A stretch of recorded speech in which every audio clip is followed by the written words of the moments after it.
Hi guys, this is a presentation about digital photography where the digital aspect is very visible. In some cases, I have to say it's not very visible, but some of the images make no bones about being digital. Some of them, most of the images here will be featuring composited images or significant areas of images that have been removed.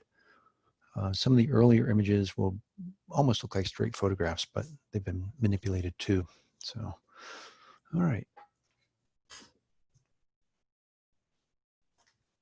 So here's Andreas Gursky.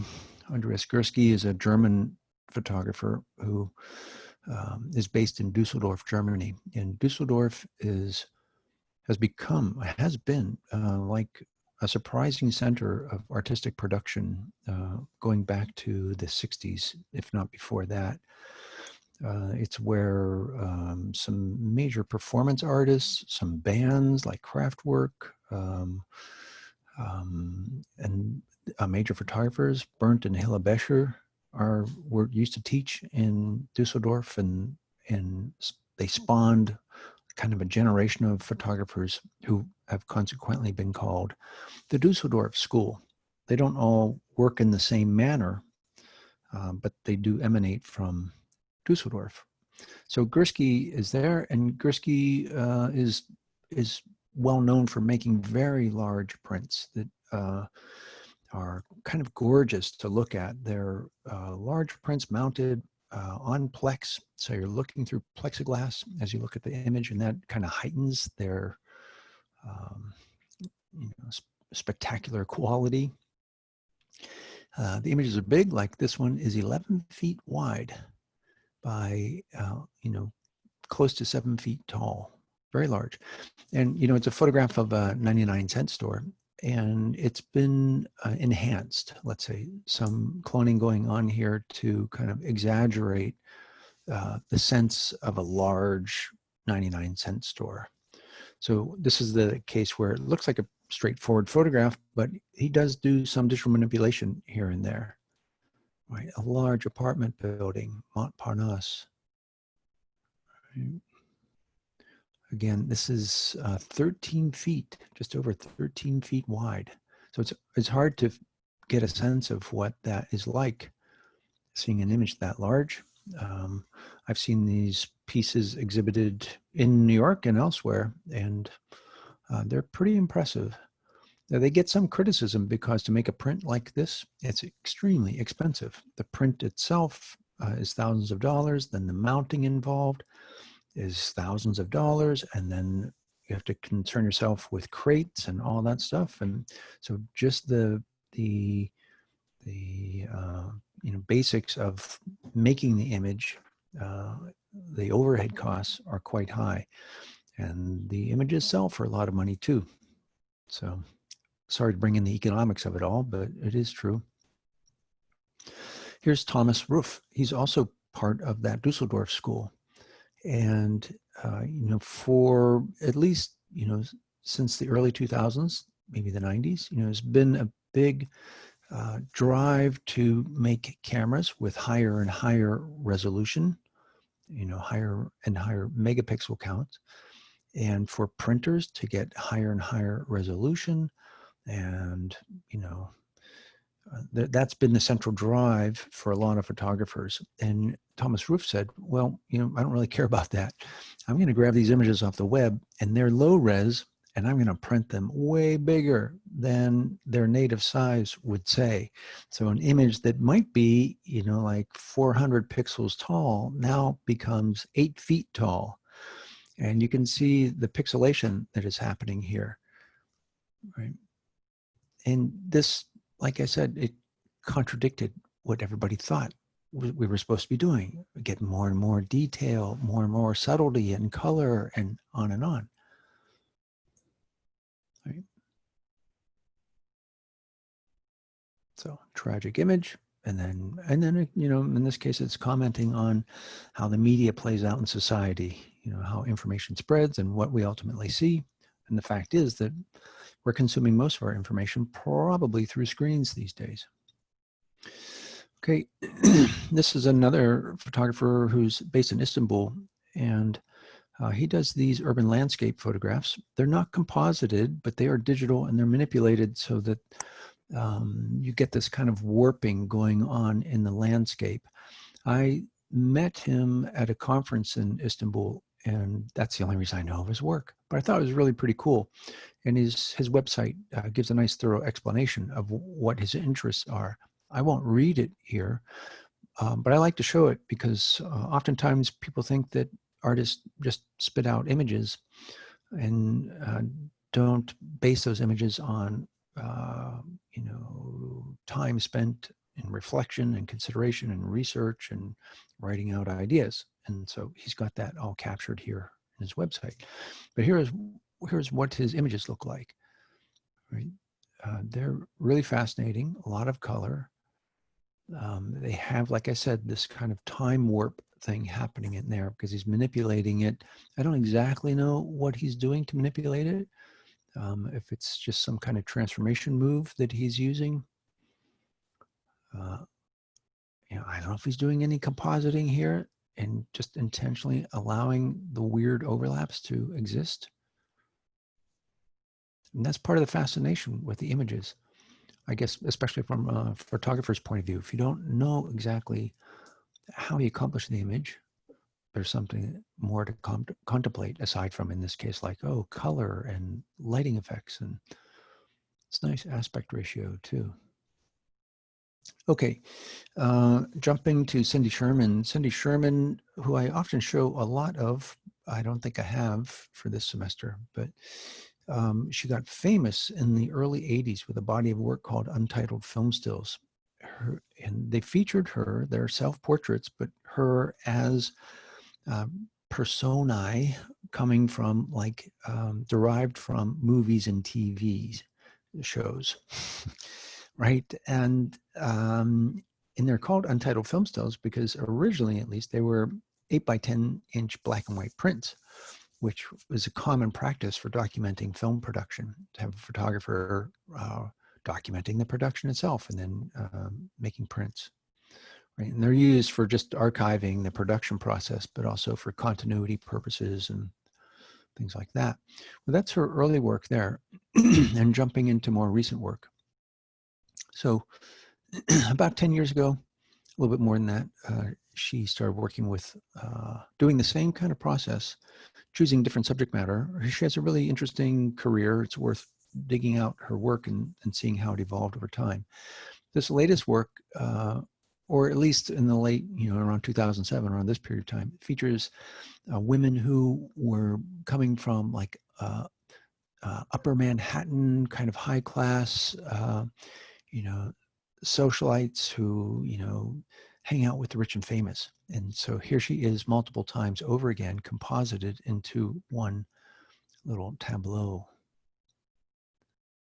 Same thing, a similar thing. Anyway, she does all the makeup and she sources dresses wherever she can find them, largely thrift stores, and, gets wigs and photographs herself and composites them. I would like to have the size here. They're fairly large. I saw them exhibited at MoMA a few years ago, and these prints, unlike the original film stills, which are 8 by 10, these are 5 feet tall, something like that. Okay, Yasumasa Morimura, a Japanese artist who was an early user of digital and compositing. And this dates to 85. This precedes when Photoshop was released. So like Cindy Sherman, Yasumasa Morimura is famous for doing self-portraits. And he does self-portraits in many different scenarios. In this set, it's about him as famous artists or artworks.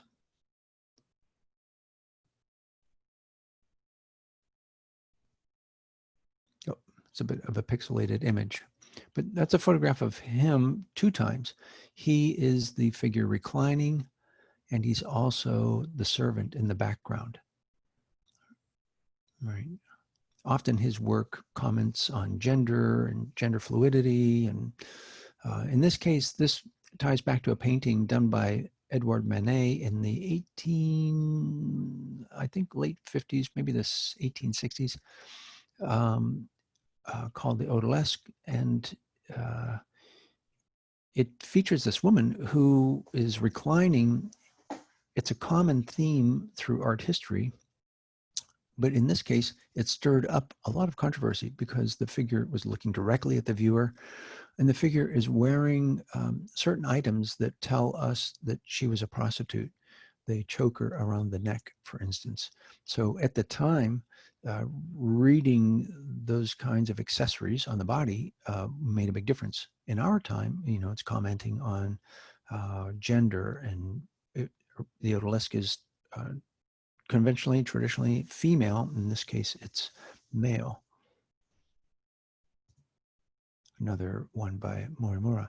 So it's a pretty cool image, right? And I've seen this print. And again, I should have the size, I would say it's 6 feet by 4 feet.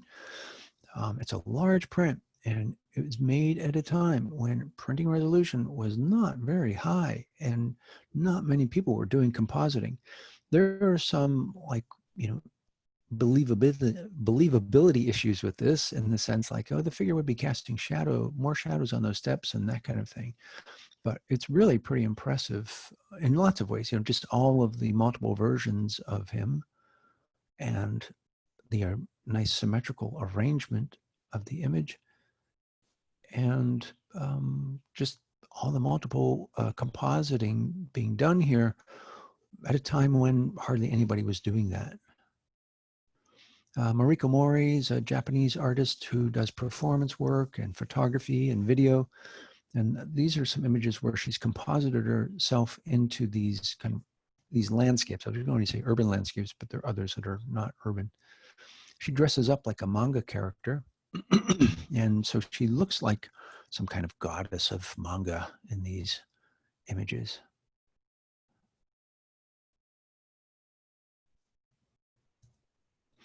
Okay, Loretta Lux. These are studio portraits of these kids, right? Nicely lit, like you can do in a studio, with probably big soft boxes and multiple lights, one on the left, one on the right, one on the top for the hair light. And then they're composited into these simple kind of vacant backgrounds.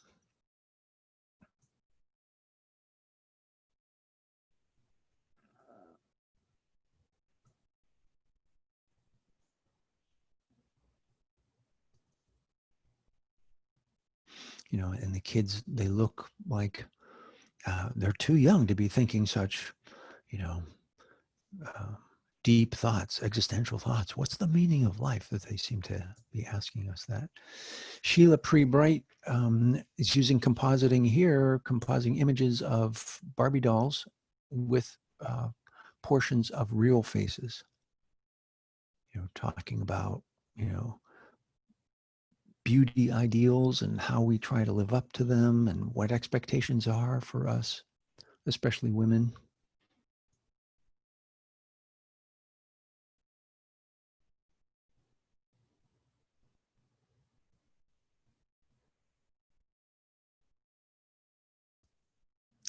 Matt Seiber. And this work is not compositing, it's removal. So, and creating the uncanniness of floating signs. Right, so the structure that was once supporting these signs has been removed, and now they float above us.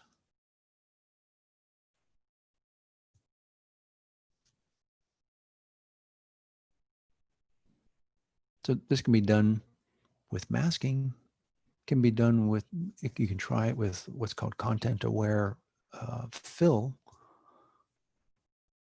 I'm a big advocate of masking myself.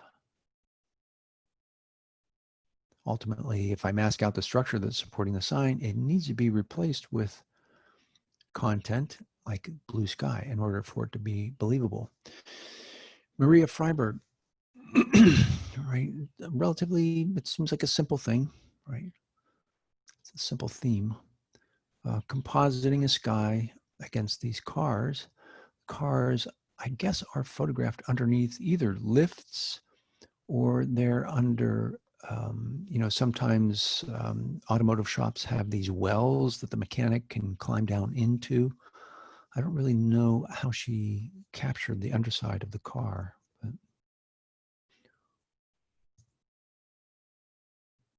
they're all the same format.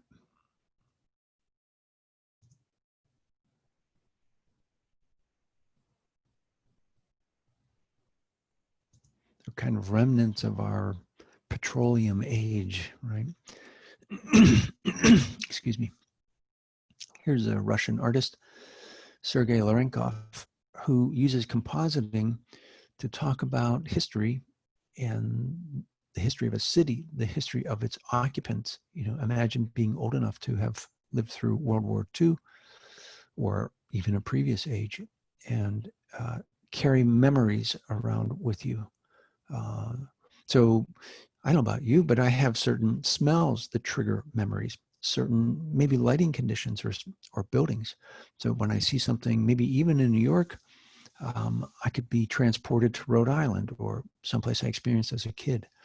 All right. So imagine having grown up with, you know, even if you're younger, like Larenkov here, if you grew up in a culture, right, uh, you still have remnants of that history floating around through your culture, like we do in the US for the Vietnam War or JFK assassination, that kind of thing.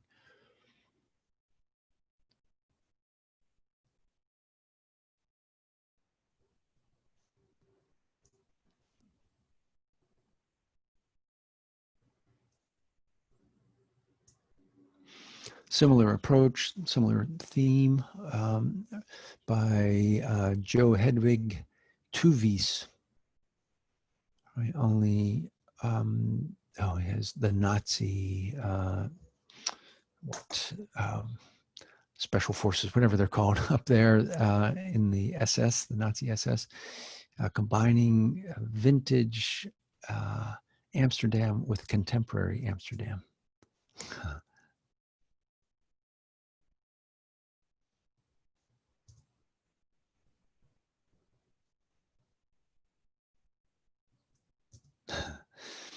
Okay, here is urban landscape and digitally created, enhanced compositing going on, bringing in, you can see penguins down in the bottom, probably adding in new landscape to expand it and make it bigger. It's 7 meters wide. That's huge. It's, you know, roughly 20 feet. It's a huge image by 12 feet roughly, right? Very big. So, and you know, one thing you can do, this is 2013. I don't know, you know, you at that point you could get cameras that had, I don't know, 20, 24 megapixels, something like that. But if you're running short on megapixels, you need to make something really big. You can stitch images together like you would for panoramas, but don't put it in the panorama format. Just use it as a flat, you know, image, conventional aspect ratio and all that. But you're stitching the images together to make something bigger than a single frame would allow for. And he's kind of doing that here. There are lots of elements in the picture that have been composited in for fun, like the various animals in here, but also expanding the size of the landscape.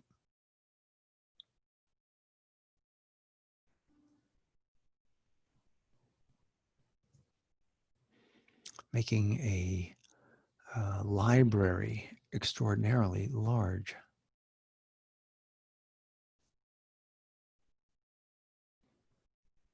And here, you know, taking a palace and multiplying it out and making no bones about the fact that we're layering in these images on top of each other. There's no attempt to make it look like real architecture. You know, you have a break in the ceiling in the bottom layer, and that continues up through the layers above. Okay, so digital imagery that is obviously digital.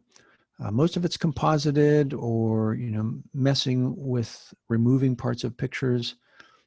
Some of it like the Thomas Roof images, there's no compositing going on there. It's just JPEGs blown way large and saying, yeah, I'm digital. So what? You know? Okay, that's my presentation.